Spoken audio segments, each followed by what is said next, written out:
বেশি তেল দেই নেই, সব হাঁসের মাংসের তেল। হ্যালো এভরিওয়ান, আসসালামু আলাইকুম। চলে আসলাম, আজকে হাঁস রান্না করব।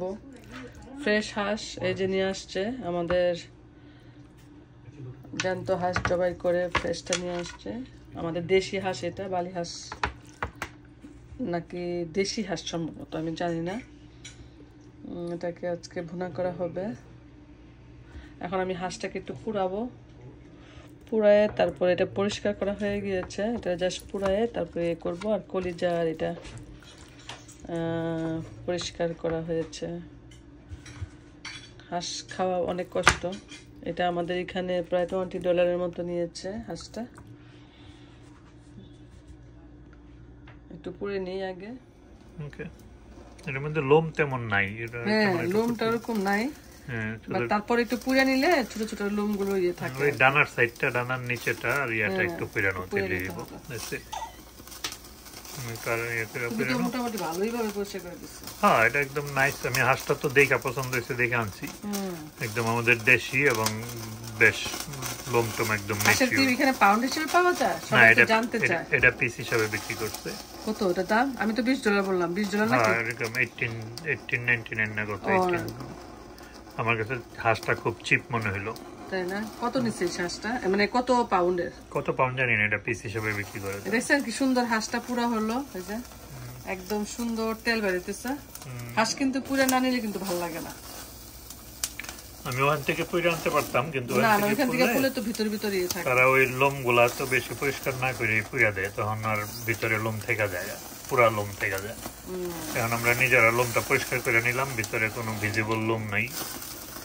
আর এগুলো একটু হাঁসটাকে সুন্দর করে পুড়ে নিলাম। এখন এটাকে কাটা হচ্ছে। এটা ফেলে ফেলাই না, আমরা হাঁস কাটা কষ্ট আছে আসলে। এদিকে আস্তে রাখবো না, কাটবো এখানে রাখো। এটার মধ্যে কাটবো একটা। হ্যাঁ হ্যাঁ, একটা কাটা দাও এখানে, কারণ একটু ইয়া তো সুন্দর করে। নরমালি আমি হাঁস কাটি, আজকে আমার হাতে পেটা। এই যে কাটিং মাস্টার, হাঁস কাটার মাস্টার।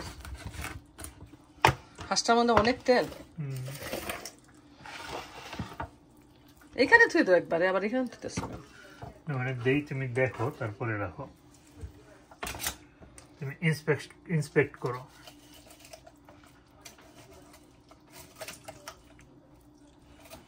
শীত চলে যেতেছে।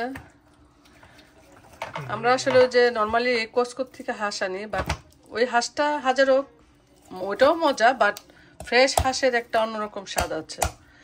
ওই ওই স্বাদটা নেওয়ার জন্য আমরা আসলে এই হাঁসটা আমাদের খেতে ভালো লাগে। একদম দেশি হাঁস। আচ্ছা ঠিক আছে, আমরা কেটে কুটে নিই, তারপরে রান্নায় যাব। চলে আসলাম, হাঁস পরিষ্কার করে রেডি করে চলে আসলাম। এই যে সম্পূর্ণ হাঁস ক্লিন করে যে নিয়ে আসলাম। এটাকে এখন রান্না করব। চলুন আজকে কিভাবে রান্না করি সেটাই আপনাদেরকে দেখাবো। কড়াই গরম হয়ে গিয়েছে। এখানে প্রায় হাফ কাপের মতো অলিভ অয়েল দিয়ে দিলাম। আজকে রান্নাটা করব অলিভ অয়েল দিয়ে, এক্সট্রা ভার্জিন অলিভ অয়েল দিয়ে দিলাম। তেজপাতা,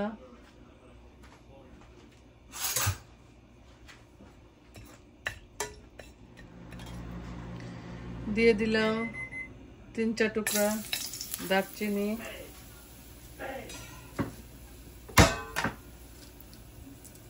5-6টা এলাচ, 7-8টা লং, 10-12টা কাবাব চিনি,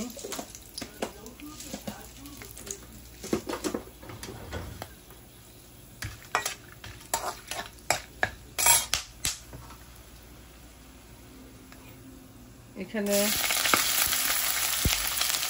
মিডিয়াম সাইজের 2টা পেঁয়াজ,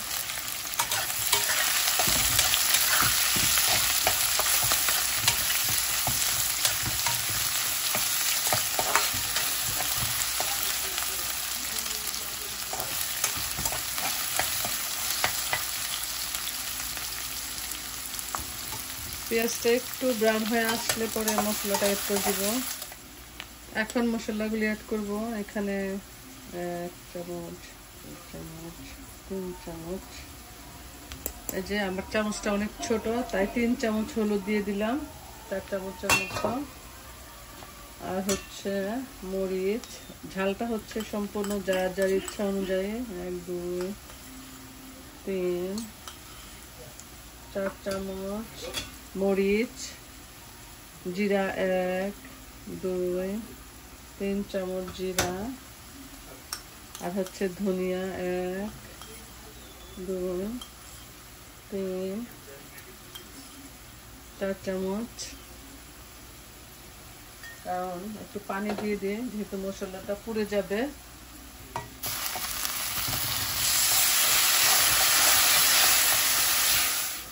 আর সবার শেষে দিয়ে দেব আদা রসুন। এখানে আইস কিউবের 3 কিউব আদা আর 2 কিউব রসুন, কারণ আমি এগুলিকে ব্লেন্ড করে আইস কিউব করে তারপরে ফ্রিজে রেখে দিই। এই ডিপ ফ্রিজ থেকে যে নামিয়ে যেগুলি এইভাবে আদা রসুনটা দিয়ে দিলাম।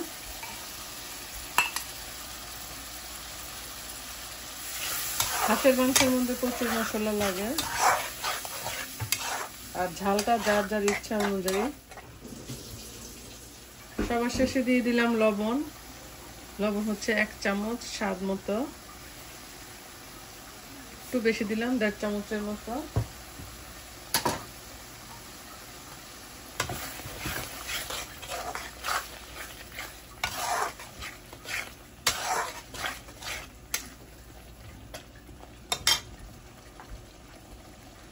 একটু কষানোর জন্য ওয়েট করছি।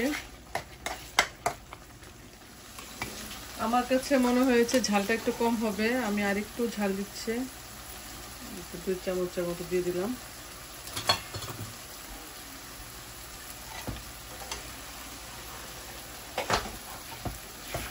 ও মুরাদ, আমি এখন হাঁসটাকে দিয়ে দিব। মশলাটা কষানো হয়ে গিয়েছে।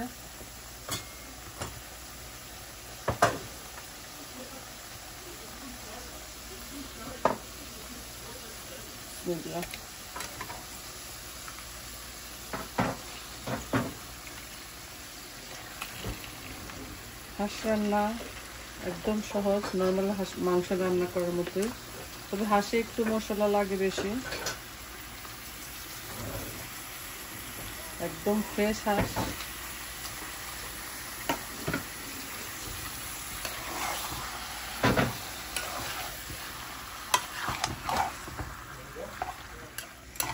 হাঁসের থেকে প্রচুর তেল উঠে, তারপরেও আমি তেল দিয়েছি। হাঁসের থেকে তেল উঠে একদম ভরে যাবে। আর একটা জিনিস বাকি আছে, গোলমরিচ। আমি একটু গোলমরিচের গুঁড়া দিয়ে দিতেছে, দিয়ে দিলাম। আর একটু পেঁয়াজ এড করব।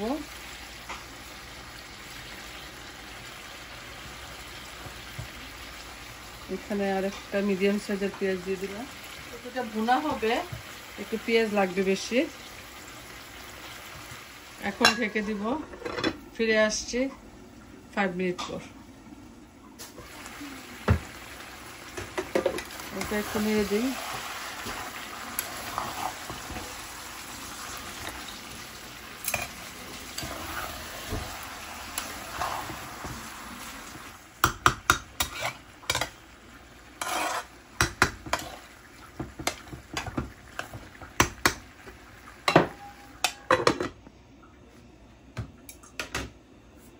ফিরে আসছে আরো 5 মিনিট পরে। পানি উঠে গেছে, কষানো হয়ে গিয়েছে, এখনো হয়নি পুরোপুরি, পানি উঠতেছে। এখন পানিটা শুকাইতে হবে। শুকানো হয়ে গেলে আমার মোটামুটি রান্না অলমোস্ট হয়ে যাবে। এখন ঢাকনাটা খুলে রাখবো, পানিটা শুকানোর আগ পর্যন্ত আমরা ওয়েট করি। ফিরে আসছি আরো 10 মিনিট পর। হাঁসের মাংসটা রান্না করতে আমার 30 থেকে 40 মিনিট লেগেছে। হয়ে গেল রান্না। এই যে হাঁসের মাংস রান্না হয়ে গিয়েছে, একদম কষানো। আমি মধ্যে একটু 1 কাপের মতো পানি অ্যাড করেছিলাম, ওটা দেখাতে পারিনি। যাই হোক, যে একদম কষানো কষানো মাংস, দেখেন কত তেল উঠছে, বেশি তেল দিয়ে নেই, সব হাঁসের মাংসের তেল। যাই হোক, আমার এই হাঁসের মাংস রান্নাটা কেমন হলো জানি না। আপনাদের কাছে যদি ভালো লাগে তাহলে লাইক অ্যান্ড শেয়ার করবেন বেশি বেশি করে। আজ এ পর্যন্ত, সবাই ভালো থাকবেন, আল্লাহ হাফেজ।